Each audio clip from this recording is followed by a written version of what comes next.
What's up, people? Don't mind the glare in the glasses. I don't know why it's so bright. Don't mind the shiny forehead. Don't mind the wrinkled shirt. Well, that one got wet somehow, so I had to throw this one on. But today we're here to predict UFC 303. Not all the fights though. 4 out of the 5, because I'm gonna be honest with you, I don't really know much about women's MMA. So no disrespect to you ladies, I'm gonna skip over you respectfully. So yeah, let's get into the first one. Ian Garry versus MVP Michael Venom Page. Battle of the strikers. Battle of two very skilled strikers, ladies and gentlemen. So I just watched the press conference, and not that press conferences mean much, but going into a fight, shit is pretty tense between these two, especially on Ian Garry's side. So I was watching other people months ago or weeks ago when this fight got made, probably like about 2 months ago, and I agreed with them. I can agree with them somewhat on that. They say this fight could be a little boring, could be like a tit for tat fight. Both dudes playing it safe, not really wanting to overcommit, put everything behind their punches. But I don't know, man. This is a tough one to call. Kind of like, for me, a couple on this card are tough ones to call, especially because I don't know too much about these people. I'm not really much of a hardcore, but I'm also not a casual. I don't know everything, but I don't know the most. So if my prediction sounds off and there's any hardcores watching me, forgive me. I'm learning. That's the beauty of the game. That's the beauty of watching this sport. But I'm gonna give me Michael Venom Page, just for the fact that Ian Garry looks pissed off at the press conferences. He's very, very hostile. Maybe he brings it into the fight, or maybe he doesn't. Maybe this fight is a complete snoozer. Like maybe he's all hyped up to sell the fight, but then when the actual fight comes, they're both playing chess. They're strategic. So yeah, just give me MVP. I don't like a decision. I don't see these dudes knocking each other out. It can happen, but yeah, you know what? Nah, give me a decision. MVP decision. Next up, we got Anthony Smith versus Roman Deladies. I guess is that how you pronounce his name? If it's not, I'm sorry. Again, it's the names for me. I'm not the best with pronunciation, so my apologies. But I'm gonna be honest with you. I don't know. Well, I know about Anthony Smith, but I don't know much about Roman. I heard some things, but I'm just gonna say Anthony Smith for the win because I know more. And I don't want to. Like I said, I might look stupid, but I'm gonna go in the deep end and I'm gonna pick Anthony Smith. Maybe it's not such a bad decision. Maybe some of you guys agree with me.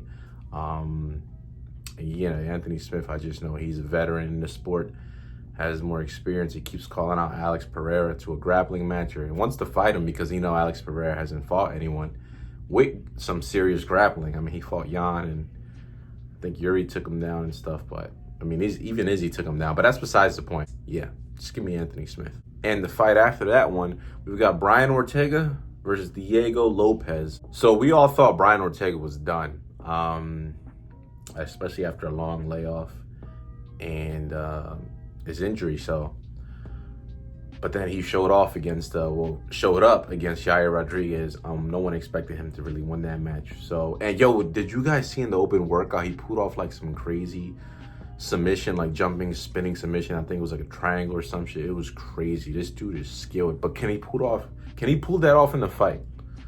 If he could, that'd be badass. I'd like to see that. But Diego Lopez, he's on a 3-fight round 1 like finishing streak. Like the dude's has been like ending his last 3 fights in round 1 by submission, 2 by knockout, and then before that he went to a round 5 decision. But now the guy's on a tear. And the dude has some freakish power for a featherweight. He definitely has some freakish power. He's really strong down there. Brian Ortega he has some decent stand-up, decent boxing. But I'd probably say Diego Lopez can keep him away. I think the fight's going to take place on her feet, but does Diego Lopez keep him away with his reach and size advantage, or does he close the distance and just go for the KO? I'm not really sure. Give me Diego Lopez. Give me Diego Lopez with a knockout in round round 1 to 2. It's not a super confident pick. I'm not really confident about many of these picks, especially about the next fight. My next pick, the main event. Alex Pereira versus JIRI PROCHÁZKA. My heart's telling me one thing and my mind is telling me another. So I would love if Alex Pereira won. But for some reason, I think that JIRI is going to win this fight. I think he's going to knock Alex out. And it's going to be shocking. Why? Maybe it's because Alex took the fight on late notice. Maybe it's because of the broken toes. Not that I don't know how much that's going to affect them, the broken toes and stuff. But I don't know. I feel like Alex is just on too good of a run. And like, he's already done so much in the sport. He's already a freaking legend. If he knocks out JIRI and wins this fight, like, he's already a big star. But this is going to propel him so high. This is just gonna blow him up even more. Like, it's gonna be crazy. Not that he's already not a big star, but this is gonna make him so much bigger. If only the man could speak English, like, imagine. But I don't know. I feel like JIRI's gonna surprise us, and I don't. Not that they can knock each other out. I'm not saying that JIRI is gonna surprise us. Like, oh, if he knocks Alex out, he knocks Alex out. It's not surprising, but I feel like the knockout will be surprising, if that makes sense. Like, we're gonna be there, like, left in awe, like, damn. Or like the finish. Maybe it's a TKO, maybe it's a KO, but I don't know. I think JIRI looked really good in his last fight. I think he's coming in hot. I think JIRI's been training more. Alex has kind of been around the world on, like, a little tour, having fun, you know, which he deserves after his UFC 303 stoppage against Jamal Hill. Yo, Jamal Hill needs to shut up. He's still coping about that, about him getting knocked out. Like, I think he just released a video today saying that if Alex wins, he's going to see him soon because he's going to destroy the next person that he fights. And if Alex loses, he's going to see him real soon, because even if Jamal Hill's offered a title shot, he says he's going to say no to the title shot. He's going to want to fight Alex because he's that much in his head. Like, that knockout affected him so badly. Like, he's still crying about it. He cries himself to sleep thinking about that. Like, I don't know. He's a weirdo, but I would love if Alex won. Like, I want Alex to win. The fight can honestly go either way, but for some reason, I feel like JIRI's gonna win. And I just noticed this right now as I'm talking. Whenever I say for some reason, I feel like something's gonna happen. It doesn't happen. I said it about the Logan Paul Floyd Mayweather thing.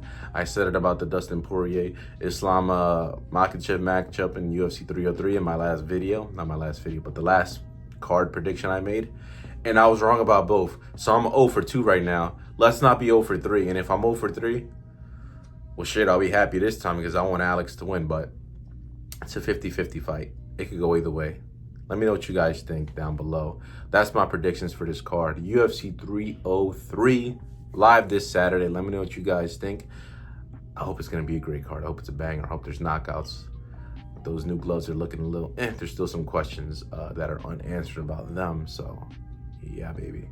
Let me know what you guys think down in the comments below. Make sure to like, comment, and subscribe. And I'll see you guys in my next one. You guys stay blessed. Stay safe. Peace.